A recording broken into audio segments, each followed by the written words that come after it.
नमस्कार। कक्षा 10 विज्ञान विषय हम बात कर रहे हैं, पढ़ रहे हैं पाठ 10 विद्युत धारा। इससे पहले हमने विद्युत धारा का चुंबकीय प्रभाव के पार्ट 1 और पार्ट 2 को हमने पढ़ा। आज हम पढ़ेंगे विद्युत धारा का चुंबकीय प्रभाव पार्ट 3, जिसके दो मुख्य बिंदु हैं। पहला बिंदु है विद्युत धारावाही वृत्ताकार कुंडली के कारण चुंबकीय क्षेत्र जो उत्पन्न होता है वो किस तरह का होता है और किस दिशा में होता है, उसके बारे में बात करेंगे। और साथ में करेंगे विद्युत धारावाही वृत्ताकार कुंडली की जगह यदि परिनालिका हो तो उसके कारण यदि जो चुंबकीय क्षेत्र उत्पन्न होता है तो उसकी दिशा कैसी होगी, उसके बारे में। तो ये आज का विषय। शुरू करते हैं। शुरू करने से पहले वाली वीडियो में यदि कोई चीज़ नहीं समझ में आती हो तो वो पूछें, नहीं समझ में आए तो कमेंट कर सकते हैं, पूछ सकते हैं। इसके अलावा यदि अच्छा लगे तो लाइक शेयर सब्सक्राइब जरूर करें। तो चलिए शुरू करते हैं। पहला पॉइंट, विद्युत धारावाही वृत्ताकार कुंडली के कारण उत्पन्न होने वाले चुंबकीय क्षेत्र की व्याख्या। तो सपोज करें, मान लीजिए दो चुंबक है,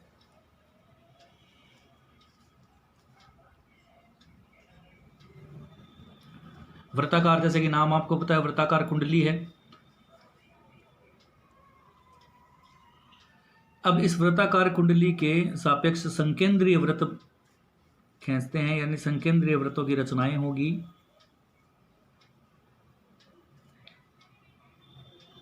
इन संकेंद्रीय वृत्तों में चुंबकीय क्षेत्र की जो दिशा होगी वो जैसे कि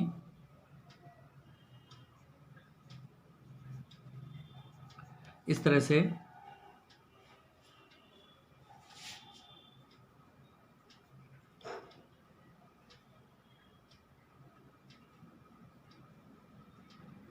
यानी इस साइड से इस साइड की ओर चलेगी और इधर वाले में ऊपर से यानी कि लेफ्ट से राइट की ओर चलेगी। इन चुंबकीय क्षेत्रों में जैसे कि हमने पहले पढ़ा था कि चुंबकीय की काल्पनिक जो रेखाएं खींची जाती है उसके प्रभाव में, चुंबक के क्षेत्र के प्रभाव में जो काल्पनिक रेखाएं खींची जाती है, जैसे ये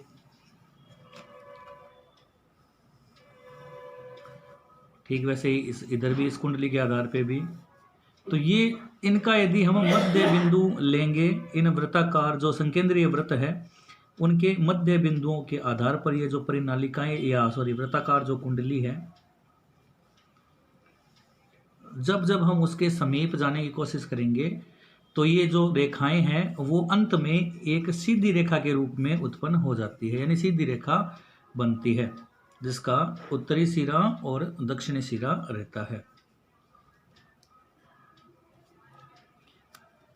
तो ये रेखाएं, चुंबकीय रेखाएं अंत में जाकर एक सीधी रेखा में बदल जाती है।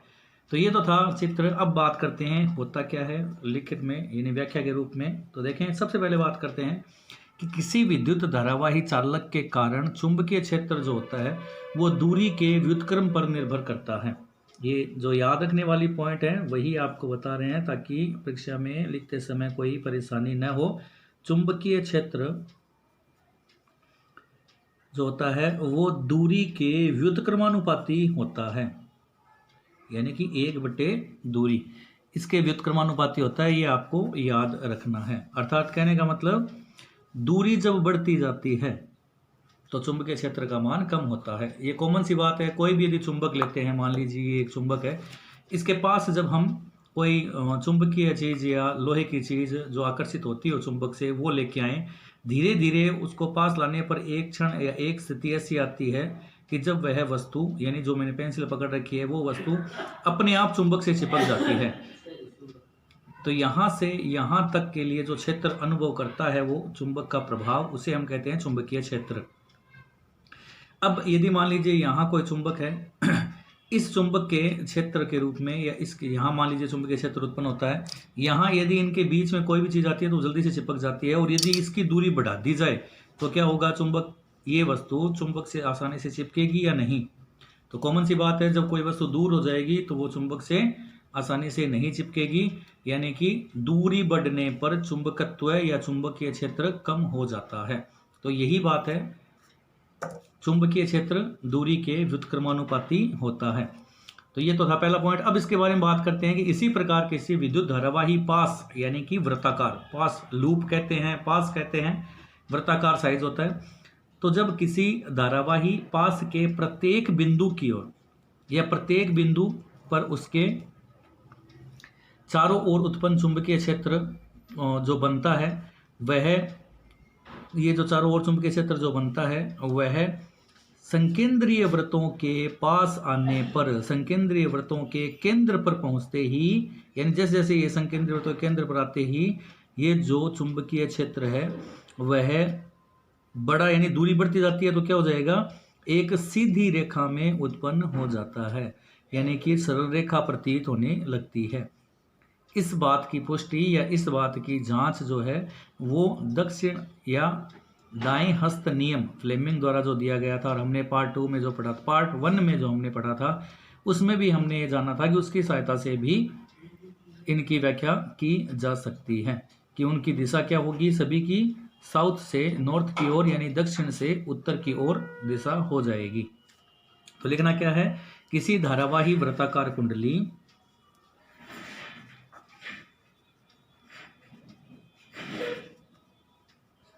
किसी धारावाही वृत्ताकार कुंडली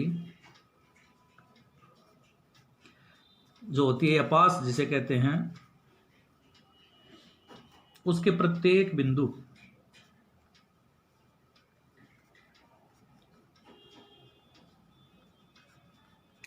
के चारों ओर बना चुंबकीय क्षेत्र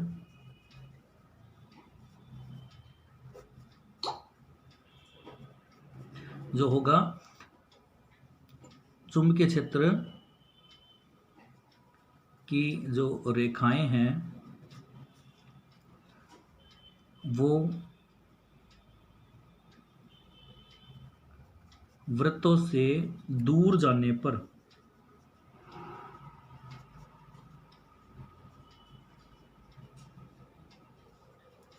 एक सीधी सरल रेखा में बदल जाती है। तो क्वेश्चन इस तरह से होगा कि वृत्ताकार या पास कुंडली जो है उसमें चुंबकीय क्षेत्र जो उत्पन्न होता है वो किस तरह का होता है और उनकी दिशा किस तरफ होती है। तो उसका आंसर यह है कि किसी धारावाही वृत्ताकार कुंडली या पास के प्रत्येक बिंदु के चारों ओर बने हुए चुंबकीय क्षेत्र की रेखाएं वृत्तों से दूर जाने पर एक सीधी और सरल रेखा में बदल जाती है, जिसकी जांच दक्षिण हस्त नियम से की जा सकती है, जो फ्लेमिंग द्वारा दिया गया था। दक्षिण हस्त नियम से जांच की जा सकती है, आसानी से जांच कर सकते हैं। और कि तार का प्रत्येक, ये जांच भी कर सकते हैं कि तार का प्रत्येक भाग चुंबकीय क्षेत्र की रेखाओं में योगदान देता है, यानी कि प्रत्येक भाग तार कुंडली जो तार की बनी हुई है और तार का प्रत्येक भाग चुंबकीय क्षेत्र की रेखाओं में अपना योगदान देता है। तथा ये जो लूप जिसे कहते हैं, पास जिसे कहते हैं, ये लूप जो होता है, ये जो लूप है, इस लूप के भीतर चुंबकीय क्षेत्र की रेखाओं की दिशा एक समान होती है, अर्थात इस तरह से होनी है तो ये भी इस तरह से ही रहेगी, क्योंकि विपरीत साइड में चला गया इसलिए। तो ये था चुंबकीय क्षेत्र किसमें, धारावाही वृत्ताकार कुंडली में, पहला पॉइंट। अब बात करते हैं दूसरे पॉइंट की, जो है कि किसी मान लीजिए परिनालिका हो, उसमें यदि प्रवाहित धारा जो या धारावाही जो परिनालिका हो, धारावाही का भी मतलब यही है कि उसमें विद्युत धारा प्रवाहित होती हो, उसके कारण जब चुंबकीय क्षेत्र उत्पन्न होता है तो कैसा दिखाई देता है, क्या मतलब किस दिशा में होता है, उसके बारे में चर्चा करेंगे। तो चलिए नोट करें, धारावाही परिनालिका में प्रवाहित विद्युत धारा के कारण उत्पन्न चुंबकीय क्षेत्र के बारे में। तो सबसे पहले बात करते हैं परिनालिका क्या होती है उसके बारे में। जब बेलनाकार कुंडली हो, उसके पास पास लिपटे हुए तांबे के तार हो जो विद्युत धारा में जुड़े हुए हो, तो ऐसी कुंडली को हम परिनालिका कहते हैं, यानी कि वह कुंडली जो बेलनाकार हो,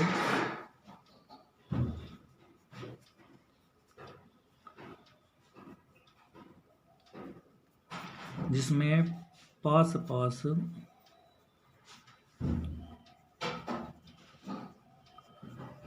तांबे के तार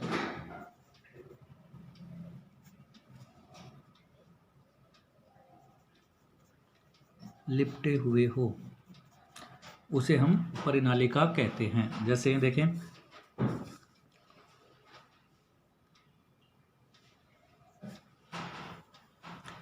ये बेलनाकार कुंडली,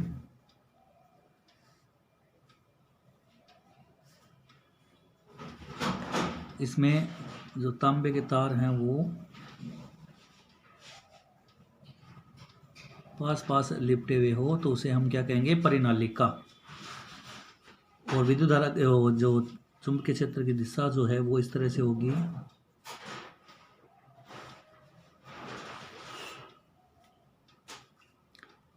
इसे यदि किसी परिपथ से यदि जोड़ा जाए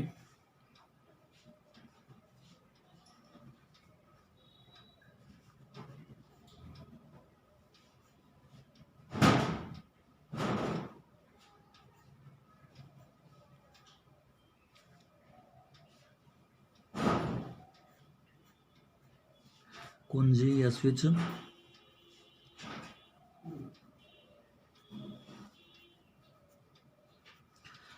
तो इसे हम क्या कहेंगे, या इस अन्य रूप में देख सकते हैं तो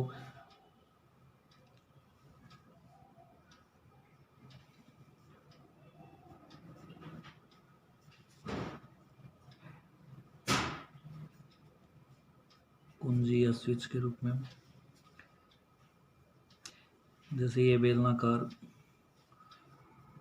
इसे हम कहेंगे परिनालिका। तो इसमें बात कर रहे हैं, तो सबसे पहले बात करें परिनालिका, वह कुंडली, बेलनाकार कुंडली जिसमें पास पास में तांबे के तार लिपटे हुए हो उसे हम परिनालिका कहते हैं। चलिए बात करते हैं परिनालिका में जो विद्युत धारा को प्रवाहित किया जाता है, तो इसका एक सिरा उत्तरी ध्रुव और दूसरा सिरा दक्षिणी ध्रुव की तरह व्यवहार करना लगता है। यानी कि एक सिरा जो होता है वो नॉर्थ उत्तरी ध्रुव की तरफ, और दूसरा सिरा जो होता है वो साउथ यानी कि दक्षिण ध्रुव की तरफ व्यवहार या उसके जैसा व्यवहार करना कार्य करता है।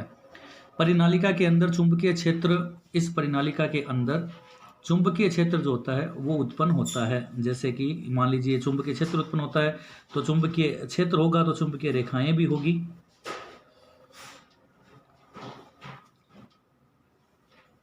जो काल्पनिक रेखाओं से जैसे हम दर्शाते हैं, तो चुंबकीय क्षेत्र होगा तो चुंबकीय रेखाएं भी होगी, और अंत में वो रेखाएं जो होगी वो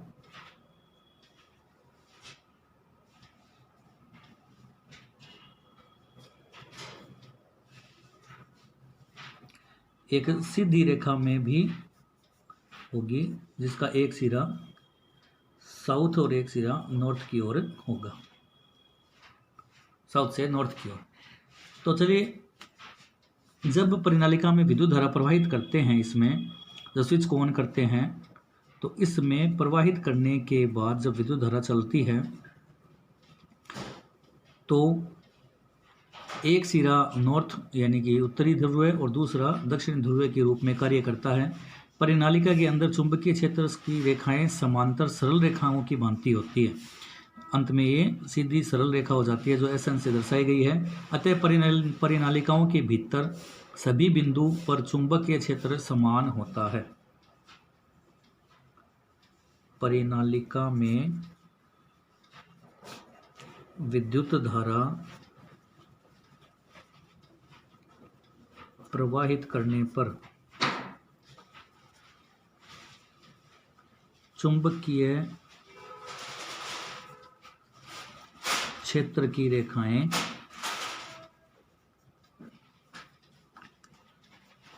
सरल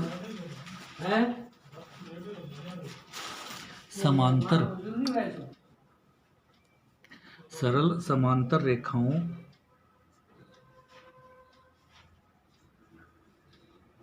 की भांति होती है। अतः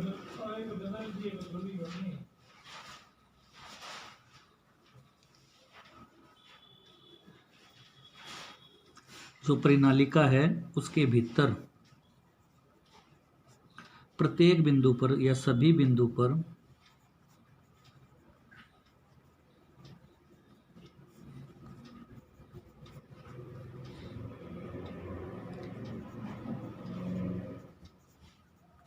चुंबकीय क्षेत्र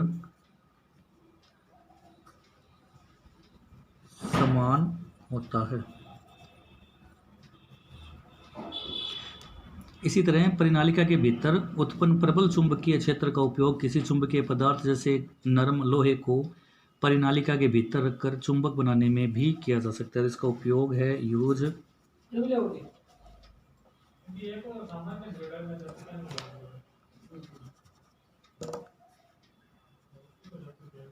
प्रबल चुंबकीय क्षेत्र का उपयोग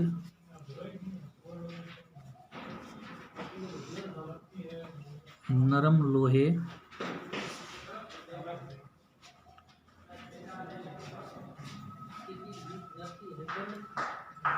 को प्रबल चुंबकीय क्षेत्र का उपयोग यानी कि परिनालिका के अंदर, परिनालिका के भीतर प्रबल चुंबकीय क्षेत्र का उपयोग नरम लोहे को रखकर चुंबक बनाने में किया जाता है।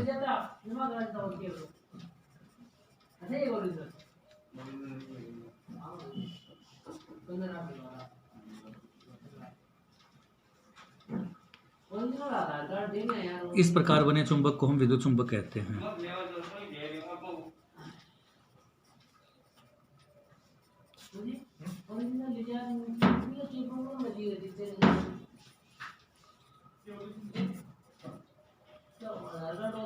इस प्रकार बने हुए चुंबक को हम विद्युत चुंबक कहते हैं। तो परिनालिका में देखिए, परिनालिका क्या होती है? वह कुंडली, बेलनाकार कुंडली जिसमें पास पास में तांबे के तार लिपटे हुए हो, उसे हम क्या कहेंगे? परिनालिका।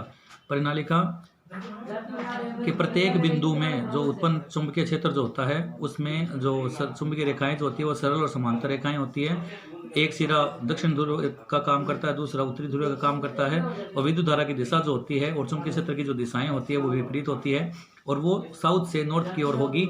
परिनालिका में विद्युत धारा प्रवाहित करने पर चुंबकीय क्षेत्र की रेखाएं सरल समांतर जैसी होती है, और अतः परिनालिकाओं के भीतर सभी बिंदुओं पर चुंबकीय क्षेत्र समान होगा। इसका उपयोग क्या होगा? प्रबल चुंबकीय क्षेत्र का उपयोग करके हम परिनालिका के भीतर किसी नरम लोहे को रखकर चुंबक बनाने में इसका काम किया जा सकता है, यानी चुंबक बना सकते हैं उस लोहे से। इस प्रकार बने हुए चुंबक को हम विद्युत चुंबक कहते हैं। तो ये था आज का विषय हमारा। 2 पॉइंट थे कि किसी धारावाही वृत्ताकार कुंडली के कारण उत्पन्न चुंबकीय क्षेत्र किस तरह व्यवहार करता है, और साथ में ही परिनालिका में प्रवाहित धारा के कारण उत्पन्न चुंबकीय क्षेत्र का व्यवहार कैसा होता है उसके बारे में। उम्मीद है वीडियो पसंद आया होगा। नहीं समझ आए तो पूछें, कमेंट कर सकते हैं, डिस्क्रिप्शन में व्हाट्सएप नंबर है, वहाँ जाके आप शिकायत कर सकते हैं। सुझाव हो तो कोई बताएं, नहीं समझ आए तो पूछें, समझ आए तो लाइक शेयर सब्सक्राइब जरूर करें। एक लाइक से हमारा हौसला बढ़ता है, जिसके कारण से आपके लिए अच्छे और वीडियो बनते हैं। इसलिए सिर्फ देखें नहीं, पूरा देखें, स्किप ना करें, और लाइक शेयर सब्सक्राइब जरूर करें। धन्यवाद।